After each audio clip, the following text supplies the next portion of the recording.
So for the first time since this war in Iran began, the president of the US ordered the US military to strike the Kharg Island, which is the Iranian main oil hub, main economy hub, in fact, main oil storage, and where they do their export of oil from.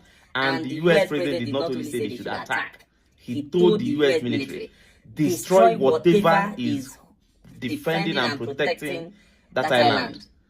And the US military, of course, did exactly as Trump said. They obliterated whatever Iran has installed there as air defense or whatever defense. And now the US president gave a statement after that attack. He said to Iran, if after this you go ahead to disturb or to obstruct vessels going through the Strait of Hormuz again, that I'm going to wipe out the entire Kharg Island, or they will seize it. Now, this is one thing the Iranian regime will call a big hit, and this is one thing they cannot ignore. But I won't state everything. Listen to Fox News, and I'm coming. The president said, watch what happens to these deranged scumbags today. And he wasn't kidding. Moments ago, Central Command executed one of the most powerful raids in the history of the Middle East, totally obliterating every military target in Iran's crown jewel, Kharg Island. For reasons of decency, the president says he's chosen not to wipe out the oil infrastructure on the island, but says if Iran interferes with oil flows on the Strait of Hormuz, he'll immediately reconsider his decision. A lot of big hits today, a lot of big wins today, as you probably have heard militarily. And I think it's going very well, and we're very good control. We'll see what's happening with the Straits. They continue to try and sabotage their own country in the Middle East, but it's been very, very strong militarily. Kharg Island's Iran's main oil export terminal. 90% of its oil sales flow out of that island. It's basically the country's biggest cash register, and Trump just hit everything next to it. We told you yesterday, effing with the Strait made Trump more dug in, and we know when Trump draws the red line, he means it. This type of tactical precision strike at the heart of the Iranian economy sends a message. We can do this the easy way or the hard way. Ball's in the mullah's court. Trump reiterating a call to lay down your arms and surrender before it gets worse. Chairman of the Joint Chiefs promises to unleash the heaviest night of firepower of the war. Listen. Today will be our heaviest day of kinetic fires across the operating area. CENTCOM continues to attack ballistic missile and drone capabilities so that they are no longer a threat to U.S. forces, our bases, or our partners. We've attacked over 6,000 targets, and our strike packages continue to launch every hour.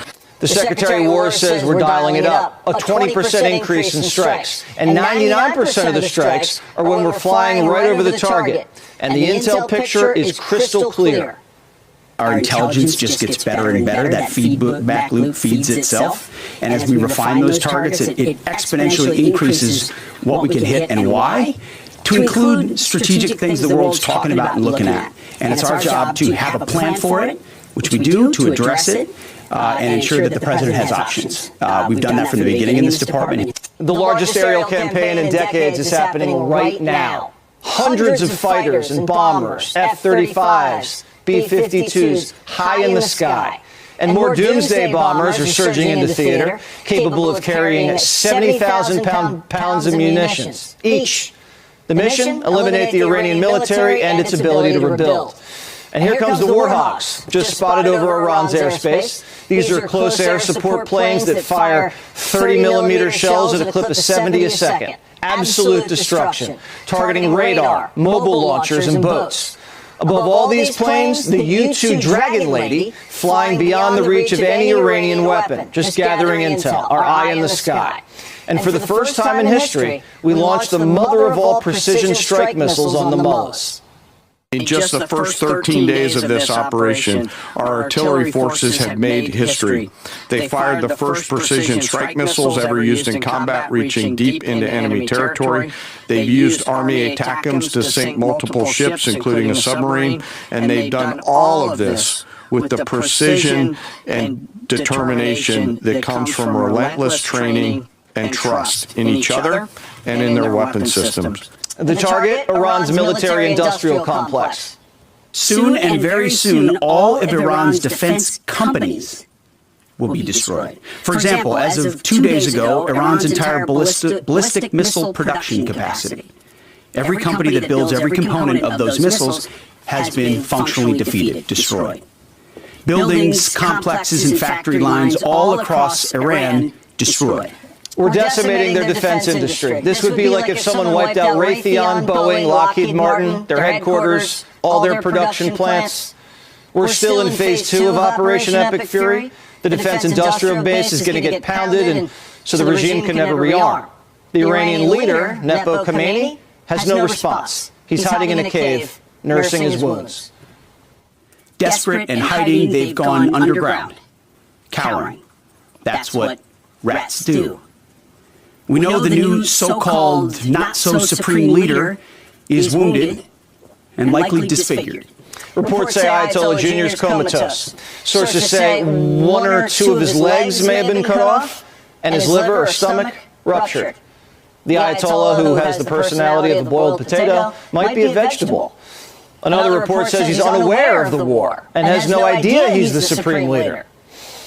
The Ayatollah's son might not be even able to cry uncle. Trump told the G7 this: "I got rid of a cancer that was threatening us all. Nobody knows who's the leader, so there is no one that can announce surrender." The Iranians are running out of options. The only card they have left to play is hassle the Strait. Iran has no air defenses. Iran has no air force. Iran has no navy. Their missiles, their missile launchers and drones being destroyed or shot out of the sky. Their missile volume is down 90%. Their one-way attack drones yesterday, down 95%. And as the world is seeing, they are exercising sheer desperation in the Straits of Hormuz. Something we're dealing with, we have been dealing with it, and don't need to worry about it. And this just in, the United States moving 10,000 Ukrainian drone interceptors into the region, which should bring the alliance's drone knockdown rate to almost 100%. On the ground, the Iranian population is starting to make some moves. According to the IDF, ordinary citizens are now supplying Israel with intel about drone strike targets. The Israelis have been relying on this all week as they've been hitting checkpoints in the capital. Several members of the Iranian security forces have been killed. Desertion is already a factor, and it's bound to get worse. After the regime's bank got bombed, this Friday, there was no payday. Meanwhile, our guys are doing what they do best. They spoke with a sense of calm pride, purpose, and clarity that tells you clearly they understand the weight of what they're doing and the people who depend on them. I asked these youngsters, these young, awesome Americans, what does that feel like? And one of them just looked at me and said, "It's awesome." No drama, no hesitation. When I asked these soldiers yesterday, what is it that you need from the Secretary and I, they looked at each other, paused for a moment, and looked back at me and said, "More rounds, sir." It was awesome. The Commander-in-Chief's been very clear about the mission. Iran cannot have a nuclear weapon, and they can't threaten American interests with missiles, ships, and drones. The men and women in uniform understand that, and for the first time in a long time, the Commander-in-Chief has a clear objective and an exit strategy. And I had to take an excursion. We had the greatest economy in history. We still do. Oh, this will bounce right back. When it's over, and I don't think it's going to be long, when it's over, this is going to bounce right back. So fast. When are you going to know when it's over? When I feel it. Okay. I feel it in my bones. The Iranians are stalling their surrender by waging economic terror on the Strait. And after Trump just hit Kharg Island with a rushback pitch, America is surging additional assets into the region. The USS Tripoli is leaving port in Japan and making its way to the Middle East. This is the amphibious assault ships, basically like a light carrier capable of fitting up to 30 aircraft. A full squadron suited for swatting drones and attacking speedboats in the Strait, plus a Marine expeditionary units on board, 2,500 Marines, a ground combat unit, attack helicopters, F-35s, a logistics unit, a command team, which is a sign that the Strait, the coastline, and maybe Kharg Island could see some more action soon. We already have the USS Gerald Ford and the USS George H.W. Bush in the region, plus anti-mine vessels. Some of the most advanced in the world are forward deployed. You're looking at the literal combat motherships. Things can detect a mine like a bloodhound. The Navy could also deploy sea drones that identify mines and blow them up at a distance. The Secretary of War said there's been no evidence that the Iranians have mined the strait, but Central Command's ready. The only thing prohibiting transit in the Straits right now is Iran shooting at shipping. It is open for transit should Iran not do that. Now, there's a reason why we chose, as one of our primary objectives, destroy the Navy. We understood the ability to interdict shipping is something Iran has done for 4 years. It's key terrain. They've used it as leverage. The world is seeing what they'll do to fight back in that context. And so we've heard them talk about taking various measures, and we're planning for all of them. CENTCOM wargamed the strait closure, which is why the generals are completely annihilating Iran's offensive power first, before undertaking an anti-mine and tanker convoy operation.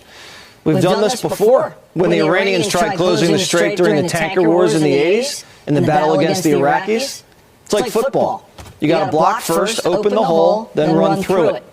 If the military can execute, we'll win the Battle of Hormuz. The air campaign has to come before maritime operations. And Trump says the escorts will be happening very soon. And we might be getting backup. The Italians and the French are already in negotiations with the mullahs to back off the strait. And the British Navy might provide ships for the tanker escorts. The president watching closely the price of oil. Today it closed around $100 a barrel. But preventing Iran from getting a nuclear weapon is more of a priority than oil prices, he says. That's his justification, and why he calls the operation a little excursion. What's your message to voters who may be concerned about the potential for rising gas prices? Well, I think your gas prices, as soon as that's over, are going to come tumbling down along with everything else. I think it's going to be, you're going to see a very big decrease in the price of gasoline, gas, anything having to do with energy. If and hopefully when the operation is successful, oil could fall back down into the 50s. That's where Trump had it in January. The cost of living has always been a concern for the commander-in-chief, and he seems confident in the mission. I think I have tremendous support on this. This is something that's been incredible. I have the best poll numbers I've ever had now. Yeah. And it's not because of this. I think we just, the economy is great. It's a little bit of we take a little winding road for a little while, but we have to wipe out the evil. It's an evil curse. They're evil people. And, hey, we wiped out their Navy. We wiped out their Air Force. We wiped out everything there is to wipe out. So one thing you should know about war is that there is one thing every nation in the world cannot lose, cannot do without. And once they hold on to that thing, no matter what, your fighting ability you will just lay down your arms. You will just lay down your arms because you know that he's just like when you are fighting with somebody and the person holds you by the balls. The only thing you can do is to negotiate. So, the US has multiple options. That same yesterday, the US released 2,500 Marines to escort vessels across the the Strait of Hormuz. These Marines use amphibious, all these small boats, amphibious boats that can dive into the water. These are the most highly advanced or highly trained American military personnel. When you hear US Marines, you know what it means. These guys can be Air Force, they can be Navy, they can be Army, they can be Police, they can be anything. They can switch to anything, they can operate in any terrain, they can do anything. And the US released 2,500 of them into Iran, into the waters towards the Strait of Hormuz to protect vessels to go through that place. The US is pouring in billions of dollars into this war. And there is one thing you should always know. The US has all it takes to prosecute war. There is no country that has a budget of $1.5 trillion for military. No country. The US budget for 2026 for the US military is about almost $1 trillion. And in 2027, their budget is $1.5 trillion. It tells you something. It tells you something very big. The US is preparing for something bigger than what we are seeing already. And Iran needs to understand this language. Your drones cannot last forever. You cannot continue to manufacture drones forever. It just takes a matter of time. The US will discover where these drones are. Iran should just pray that this war, the US should not make up their mind to prolong this war. If the US make up their mind to prolong this war, it will not go down well with Iran because they don't have that much. What is the Iranian GDP is $400 and something billion. So what exactly are they using to prosecute war?